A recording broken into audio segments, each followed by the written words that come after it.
Madam ನಮಸ್ತೆ. ನಮಸ್ತೆ, ಹೇಳಿ. ಯುವರಾಜ್ ಕಾಂಬ್ಳೆ ಅಂತ ಮಾತಾಡೋದು. ಹಾಂ, ಹೇಳಿ ಏನಾಗಬೇಕಿತ್ತು? ಇವತ್ತು ಮಾರ್ನಿಂಗು ಸಂತೋಷ್ ಅವ್ರಿಗೆ ಕಾಲ್ ಮಾಡಿದ್ರು. ಸಂತೋಷ್? ಯಾವ ಸಂತೋಷು? ಸಂತೋಷ್ ಹುಂಚಾಳೆ ಅಂತ ನೋಡಿ ಮೇಡಮ್. ಏನೋ ಹಾಂ, ಹೌದು ಫೋನ್ ಮಾಡಿದ್ದೆ. ಹೇಳಿ ಏನಾಗಬೇಕಿತ್ತು? ಏನಾಗಿದೆ ಮೇಡಮ್ ಅದು? ಅದು ಎನ್ ಐ ಆಕ್ಟ್ ಆಗಿದೆ ಕಣ್ರಿ, IPC ಸೆಕ್ಷನ್ 138 ಪ್ರಕಾರ. ಹಾಂ, ಅಂದರೆ ಇದು ಚೆಕ್ ಬೌನ್ಸ್ ಕೇಸ್ಗಾ? ಹಾಂ, ಹೌದು. ಸರಿ. ತಮ್ಮ ಸ್ಟೇಷನ್ ಯಾವ್ದು ಮೇಡಮ್?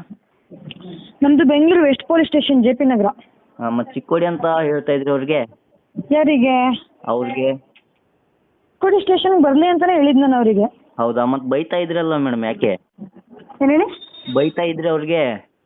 ಬೈತಿದ್ದು ಹಾಂ, ಪೊಲೀಸ್ ನಿಮಗೆ ಅಲ್ಲಿ ಆ ಕಡೆಯಿಂದ ರೆಸ್ಪಾನ್ಸ್ ಇನ್ವೆಸ್ಟಿಗೇಷನ್ ಸರಿಯಾಗಿ ಮಾಡಬೇಕಾದ್ರೆ ಅಲ್ಲ ರೆಸ್ಪಾನ್ಸ್ ಮಾಡಲಿಲ್ಲ ಅಂದ್ರೆ ನೀವು ಬದುಕ್ತೀರಾ ನೀವು? ಇರಲಿ ಮೇಡಮ್, ಅದು ಬೈಯೋದು ಯಾಕೆ ಅಂತ ಕೇಳ್ತಾ ಇರೋದು ಮೇಡಮ್ ನಾನು. ಬೈಯರ್ ಏನಂತ ಬೈದಿನಿ, ನೀ ಕೇಳಿಸ್ಕೊಂಡ ನೀನು? ಹಾಂ, ಬೋಲಿ ಮಗನ ಅಂತ ಅಂದ್ರಿ. ನಾನು